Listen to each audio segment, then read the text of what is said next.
దుబాయ్‌లోని Coca Cola అరెనాలో ఈరోజు జరగబోయే IPL 2024 వేలంలో 11 మంది తెలుగు క్రికెటర్లు తమ అదృష్టాన్ని పరీక్షించుకోనున్నారు. వీరిలో అన్మాన్ విహారీ, కేఎస్ భరత్, పృథ్వీరాజ్ ఎర్రాలకు గతంలో ఐపీఎల్లో ఆడిన అనుభవం ఉంది.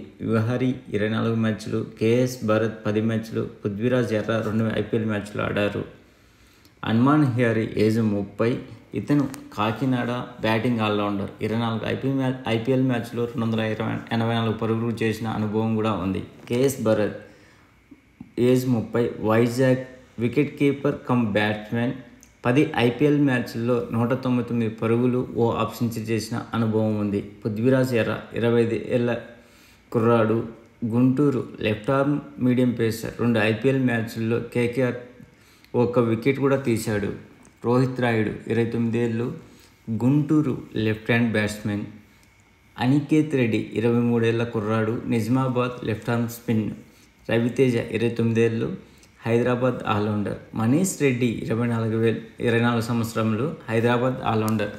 మురుగన్ అభిషేక్ 19 సంవత్సరాల యువకుడు, హైదరాబాద్ స్పిన్ బౌలర్. ఎర్రవల్లి అవినాష్ రావు 19 ఏళ్లు, హైదరాబాద్ బ్యాట్స్మెన్. రక్షన్ రెడ్డి 29 ఏళ్లు, హైదరాబాద్ మీడియం పేసర్. రాహుల్ బుద్ధి 26 సంవత్సరాల యువకుడు, హైదరాబాద్ బ్యాట్స్మెన్ ఇతను 2022లో ముంబై ఇండియన్స్కు సభ్యుడిగా ఉన్నాడు. కాకపోతే ఎటువంటి మ్యాచ్లు ఆడలేదు. వీళ్ళల్లో ఎవరు ఈరోజు జరిగే వేలంలో టీమ్స్ సెలెక్ట్ చేసుకుంటాయో వెయిట్ చేద్దాం. ప్లీజ్ ఫ్రెండ్స్, లైక్ చెప్తే లైక్ చేయండి, కొత్తగా వచ్చిన వాళ్ళు సబ్స్క్రైబ్ చేయండి. Sign off your Mahendra. Thank you.